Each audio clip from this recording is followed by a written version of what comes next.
네, 오늘 함께 나누실 하나님 말씀은 사무엘상에 있는 말씀들입니다.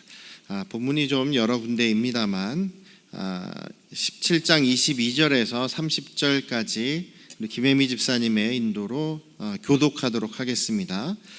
마지막 절은 같이 읽겠습니다. 사무엘상 17장 22절부터 30절까지 말씀입니다.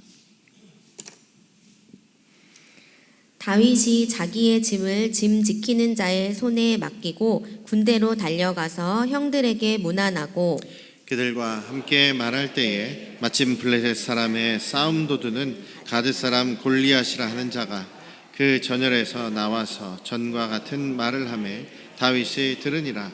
이스라엘 모든 사람이 그 사람을 보고 심히 두려워하여 그 앞에서 도망하며 이스라엘 사람들이 이르되 너희가 이 올라온 사람을 보았느냐?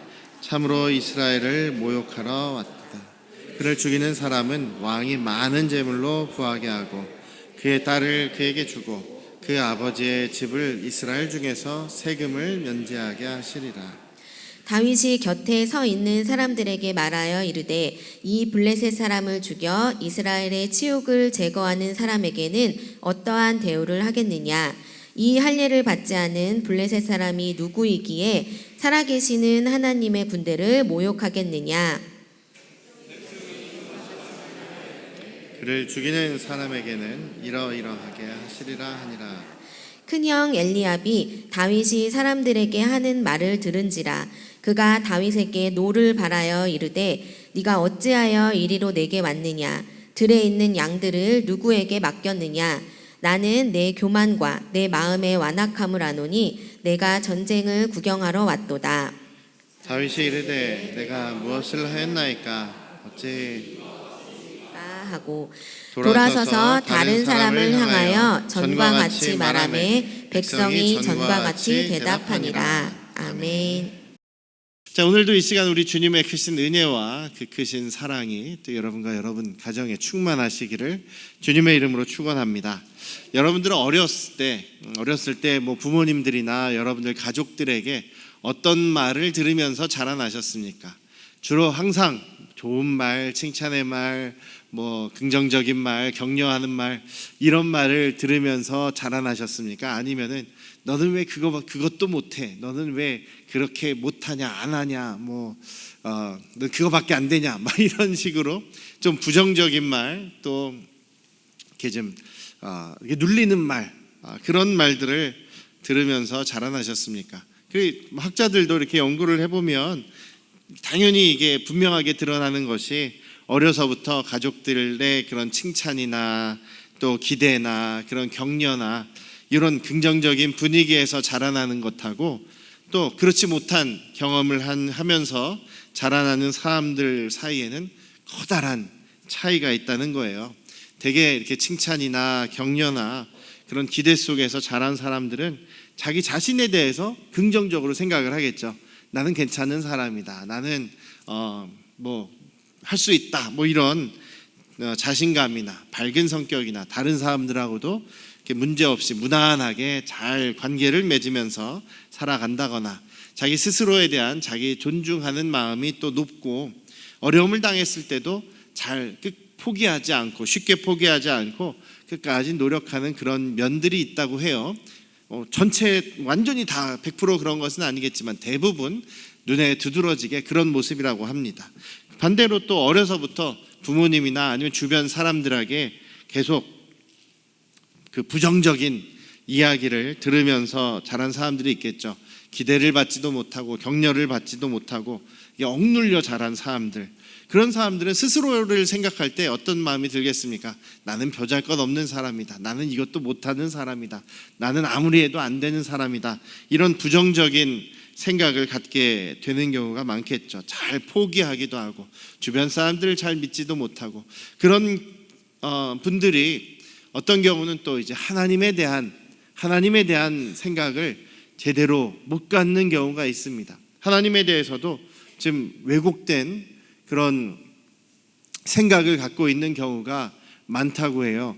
그래서 하나님도 무섭고 혹은 잔인하고 변덕스럽고 나는 안 사랑하시는 것 같고 내 기도는 안 들어주시는 것 같고 이런 부정적인 하나님에 대한, 아버지에 대한 이미지가 생기게 되는 경우가 있습니다.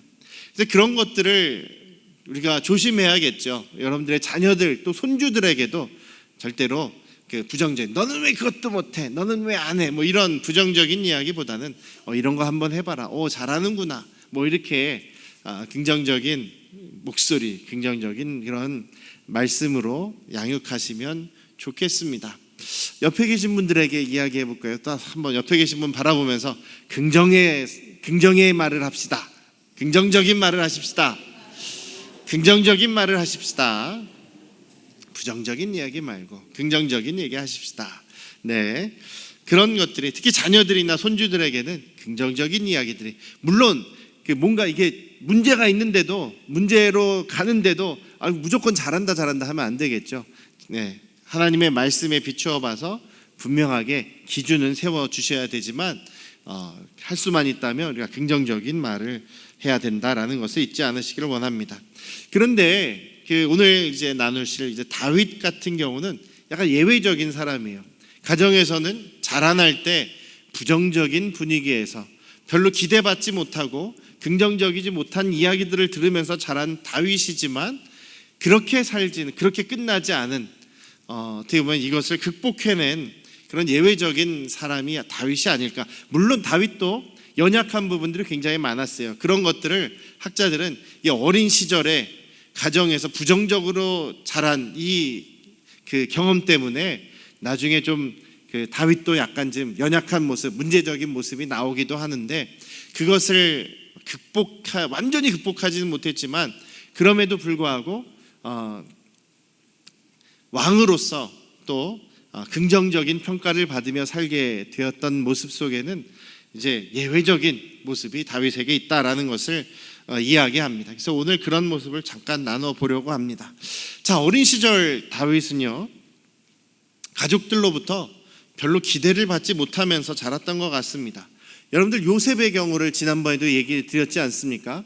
야곱이 노년에 얻은 아들, 그리고 자기가 사랑하고 정말 사랑하고 아끼는 그 아내인 라헬이 낳아준 첫 번째 아들, 오랜 시간 기다려서 낳은 그런 아들이었잖아요. 그래서 제일 가장 어린 나이 측에 속함에도 불구하고 뭐 그 뒤로 베냐민도 낳습니다만 어린 아들인데도 채색 옷을 입히고 내 후계자는 너다 이렇게 어릴 때부터 찜해놓고 힘든 일은 시키지 않고 좀 말이 좀 이렇게 예의 바르지 못하고 형들을 일러 바치고 막 이런 좀 약간 좀 그런 모습이 보여도 괜찮다 내 사랑하는 아들 우쭈쭈 하면서 요셉을 그렇게 사랑하고 편애하지 않습니까? 보통 그게 일반적인 모습이기도 합니다. 노년에 낳은 아들이고 특히 막내 아들인 경우에는 굉장히 정이 가고 또 이렇게 사랑하고 보살펴주고 보호해주는 그런 모습이 일반적인 모습일 텐데, 다윗은 그렇지가 않았습니다. 다윗은 이새라는 사람에게서 낳은 8명의 아들 중 막내였다는 거예요. 8명의 아들 중 막내, 그리고 또 노년에 얻은 아들이었습니다. 17장 12절에 보면 다윗은 유다 베들레헴 에브라 사람 이새라 하는 사람의 아들이었는데, 이새는 사울 당시의 사람 중에서 나이가 많아 늙은 사람으로서 8 아들이 있는데 그 중에 막내가 다윗이었다라고 합니다. 막내 아들 다윗, 노년에 얻은 다윗이었는데 이상합니다. 사도 이상에서 사람들이 뭔가 다윗에게 출생의 비밀이 있다거나 뭔가 부적절한 뭔가가 있었지 않았냐라고 오해할 정도로, 한번 보십시오. 지금 16장에 보면 사무엘이 하나님의 명령을 받고 이새의 아들들 중에서 기름을 부어서 사울 다음에 왕이 될 사람을 이제 세우기 위해서 이새의 집에 찾아갑니다. 이새의 아들들을 보니까 너무나 잘생기고 멋있고 튼튼하고 정말 왕감인 아들들이 너무나 많았어요.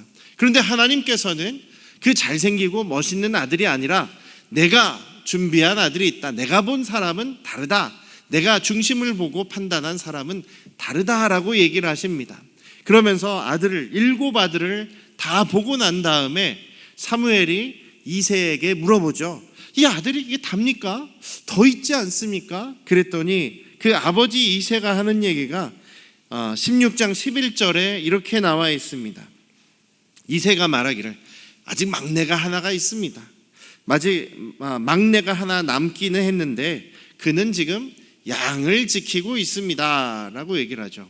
여기에 있는 말을 우리가 어떻게 알 수 있냐면, 막내가 하나 남아있기는 합니다만 지금 그 양을 치도록 제가 보냈습니다. 이 자리에는 참여할 만한 아들이 아닙니다. 여기에 있을 만한 아들이 아닙니다. 그냥 허드렛 일이나 하는 그런 아들입니다. 여기 선지자님을 볼 만한 그런 가치가 없는 아들입니다. 이런 뜻이에요. 사무엘 선지자를 만나는 자리, 하나님의 그런 귀한 그 자리에 참석하는 자리에 지금 물론 이새는 자기 아들들 중에서 왕을 세울 거라는 생각은 못했겠지만 선지자님을 볼 만한 아들이 아닙니다. 인정받지 못한다는 얘기죠. 두 번째로 또 17장 오늘 이제 본문에서 이제 전쟁이 일어났습니다. 블레셋하고의 전쟁이 일어났어요. 그래서 다 그 이새의 큰 세 아들은, 첫째, 둘째, 셋째 아들은 지금 전쟁에 나갔습니다. 전쟁에 나갔죠. 이제 전쟁이 벌어집니다. 전쟁이 벌어지는 전쟁터에는 어떤 일이 일어날지 모릅니다. 위험한 상황이 있을 수도 있고, 전쟁터라는 것이 사람이 언제 죽을지도 모르는 그런 상황이잖아요. 그런데 그 이새 아버지가 지금 그 심부름을 시킵니다.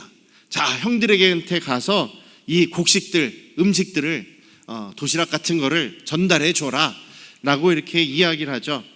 떡 10덩이, 뭐 치즈도 가져가라, 뭐 이렇게 그 음식을 아주 많이 싸서 지금 형들에게, 전쟁터에 나가 있는 형들에게 보내고 있습니다. 그뿐만 아니라 치즈 10덩이도 가져가서 천부장에게, 그 형들의 그 지휘관인 그 천부장에게 나눠서 드리도록 해라라고 심부름을 시킵니다. 그런데 그 심부름을 하필 막내한테 시킨다는 거죠. 이제 10대 중반쯤에 막내 아들 다윗에게 이 험한 일을 시킵니다. 전쟁터에 있는 형들을 만나러 가는 일을 막내한테 시킨다는 거죠. 그 위에 아직 형들이, 다윗보다 형들이 4명이나 더 있지 않습니까?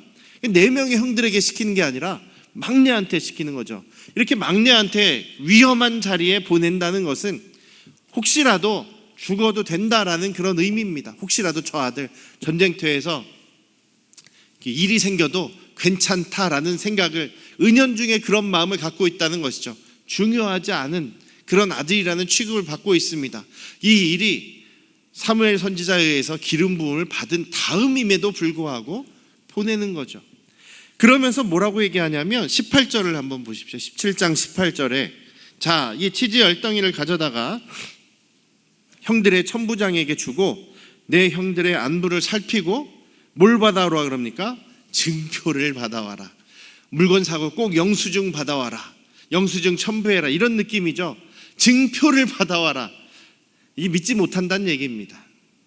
그런 건 아니겠습니까? 정말 신뢰하고 100% 신뢰하는 아들이고 딴 길로 셀 거라고 전혀 그런 예상을 하지 않는 깊이 신뢰하는 아들이라면 이런 얘기 할 필요가 뭐 있습니까?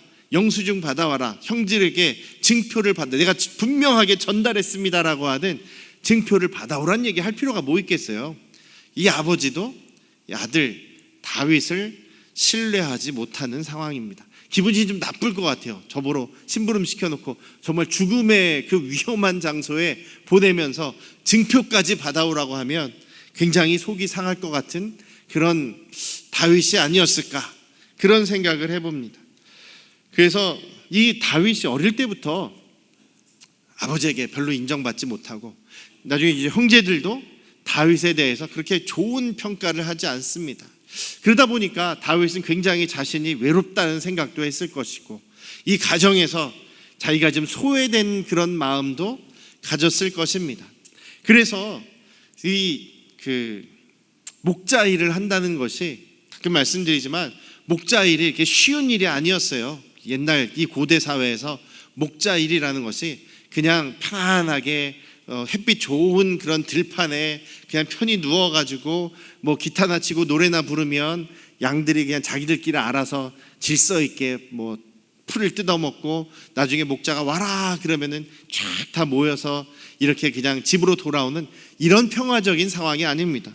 다윗이 사울왕 앞에서 이야기하는 것이 제가 양을 칠 때요, 이 곰이나 사자들이 나타나서요 제 새끼 양을 막 물어갑니다. 그럼 제가요 그 새끼 양을 살리기 위해서 사자 등에도 올라타고 사자의 막 수염을 잡아당겨가지고 입을 막 벌려가지고 그 새끼 양을 꺼냈습니다. 그냥 건져냈습니다. 그러다가 곰이나 사자들이 막 저를 죽이려고 하면 저도 죽기 살기로 싸워서 그놈들을 다 물리쳤습니다 라고 얘기하는 게 지금 다윗의 이야기입니다. 그게 거짓말이 아니에요. 진짜로 다윗은 그런 삶을 살았던 거죠. 이게 얼마나 위험한 일입니까? 근데 그 위험한 일을 막내한테 맡긴다는, 어린아이에게 맡기고 있다는 것이 참 그 집안 참 이상한 집안인 거죠. 다윗은 아무래도 자기가 굉장히 그런 그 가정에서의 살아가는 것이 쉽지 않은 것을 느끼는 거예요. 막 소외되고 그 부모님에게 인정받지 못하고 형들에게 어떻게 보면 좀 따돌림 당하고 자기의 모습이 저 새끼 양과 같은 어린 양 같은 그런 아유 너희들 신세가 내 신세랑 비슷하다 참 처량하구나 이런 생각을 하게 된 거죠. 그러니까 새끼 양이 잡혀갔을 때 여러분들 같으면 어떠시겠습니까? 사자가 물어가고 곰이 물어가는데 거기서 여러분들 막 사자를 때려잡겠다고 사자랑 맨몸으로 씨름을 하실 수 있겠습니까? 저 같으면 그냥 그래 하나만 잡아갔으니 다행이다 나머지 데리고 도망가지 않겠습니까? 근데 다윗은 거기 어린 양들에게 자기 감정을 아주 이입을 하는 거예요. 자기 저 모습이 내 모습이다. 그래서 죽기 살기로 쫓아가서 사자를 찢어 죽이고 그 곰과 싸우는 그런 모습이 다윗이에요. 그러기 위해서 평소에 돌 던지는 연습을 정말 많이 했던 거죠. 그냥 돌 던지는 거 하나도 모르는데 물맷돌 돌 이렇게 던져서 그 맞추는 것을 그동안 한 번도 안 하고 있다가 갑자기 생각나서 골리앗을 죽일 때 처음으로 돌 들고 나가서 돌 던졌는데 그게 정말 어떻게 보면 우연히 뜻밖의 그 골리앗의 정말 얼굴 그 급소에 정통으로 맞아서 죽게 되는 그런 기적 같은 일들만 계속 있었다고 생각하시면 안 돼요. 다윗은 곰들과 싸우고 사자와 싸우기 위해서 열심히 그 돌팔매를 던지는 연습을 한 거죠. 어린 다윗이 싸울 수 있는 방법이 그거밖에 없었기 때문입니다. 물론 하나님께서 거리 조정도 하시고 방향 조정도 하셔서 합력해서 골리앗을 이기는 기적을 연출해 내신 것이지만 다윗의 삶이 그렇게 평탄하지 않은 그런 삶이었다는 것이죠. 그 다윗이 얼마나 마음이 쉽지 않은 삶을 살았는지 우리가 짐작해 볼 수가 있습니다. 그것이 나중에 그 왕이 되고 나서도 좀 안 좋은 부분들이 상처들이 튀어나오는 모습들이 있습니다. 근데 그런 것들은 이제 그 당시에는 이제 상담이나 심리치료나 이런 것들이 없었기 때문에 참 아쉬운 면들이 있어요. 형제들은 어떠냐면요, 그 형들은 다윗을 아주 못된 아이라고 이렇게 생각을 합니다. 다윗도 좀 이상한 행동을 합니다. 다윗이 이제 전쟁터에 와서 형제들을 만나죠. 인사를 합니다. 저 왔어요 하면서 이렇게 막 드리려고 해요. 그런데 때마침 그때 형제들을 만나고 있을 때 막 큰 소리가 들립니다. 그 블레셋 진영에서 싸움에 이제 사기를 올리고 적들의 사기를 이제 짓누르는 역할을 하는 그런 전쟁을 앞장서는 그런 용사가 나옵니다. 그 골리앗이죠. 지금으로 치면 한 거의 키가 2m 70 정도 되는 그런 말도 안 되는 거인족의 후예라고 얘기를 해요. 그래서 너무나 강력해 보이니까 이스라엘 사람들이 다 겁을 먹어버립니다. 다 겁을 먹고 도망쳐 버리죠. 골리앗이 하나님을 욕하고 이스라엘을 욕하고 막 조롱을 하는데도 아무도 나가서 싸우는 사람이 없습니다. 근데 다윗은 곰들과도 싸워봤고 사자와도 싸워봤기 때문에 저 하나님을 모욕하는 저놈은 내가 싸워도 이길 수 있다라는 건 자신감이 있었던 것 같아요. 그런데 거기에서 사람들에게 막 물어보고 다니면 사람들이 막 이런저런 얘기를 하니까 물어보고 다녀요. 뭘 물어보냐면 사람들이 야 사울왕이 저 놈만 죽이면 뭐 큰 상도 주고 사위가 되게 자기 딸도 주고 뭐 아버지에게는 세금도 면제해 주시겠다고 하는데, 야, 우리 중에 그렇게 싸울 사람이 없냐, 이런 얘기를 또 다윗이 들어요. 그랬더니 뭐라고요? 저 사람 죽이면 사울 왕께서 어떤 약속을 하셨다고요? 그렇게 또 얘기를 하죠. 한 번 얘기 듣고 그렇구나, 그럼 제가 나가 싸우겠습니다, 이게 아니라 그래요? 하면서 또 옆에 가가지고 또 물어봐요. 아유, 사울 왕께서 저 사람 죽이면 어떻게 하신다고요? 어떻게 하신다고요? 다 물어보고 다닙니다. 그러니까 그것을 지금 형들이 보고선 열받은 거죠. 형들이 뭐라고 얘기합니까? 28절 한번 보십시오. 17장 28절에 큰형 엘리압이 다윗이 사람들에게 하는 말을 듣고 분노합니다. 노를 바랍니다. 화가 엄청나죠. 그러면서 다윗에게 뭐라고 합니까? 내가 어째서 이리로 내려왔냐? 너 왜 와가지고 그러냐? 너 들에 있는 양들은 누구에게 맡겼느냐? 너 아버지께서 맡긴 그 양치는 일은 그게 뭐라고 너는 그것까지 내팽개치고 지금 여기 와 있느냐? 너 참 이 교만한 녀석아, 너 이 마음이 아주 악한 녀석아 하면서 지금 다윗에게 악담을 막 퍼붓고 있죠. 네가 지금 전쟁 구경하러 왔냐? 네가 뭔데 지금 여기 와가지고 지금 이러고 아주 주책스럽게 돌아다니느냐? 라고 얘기를 하죠. 형제들도 지금 다윗이 왕의 기름을 부음을 받았습니다, 사무엘에게. 그럼에도 불구하고 전혀 인정하지 않습니다. 다윗을 도와서 우리가 와우, 이 나라를 세워보자, 뭐 이런 생각은 전혀 하지도 못하고 있고 전혀 인정하지 않습니다. 양들은 어떻게 하고 왔냐? 여기 전쟁터에 구경 왔냐?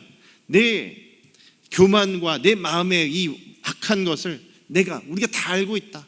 너 정말 그러지 말아라 하면서 다윗에 대해서 무책임하고 고집세고 교만하다, 이렇게 지금 형들도 다윗을 그렇게 평가하고 있다는 거죠.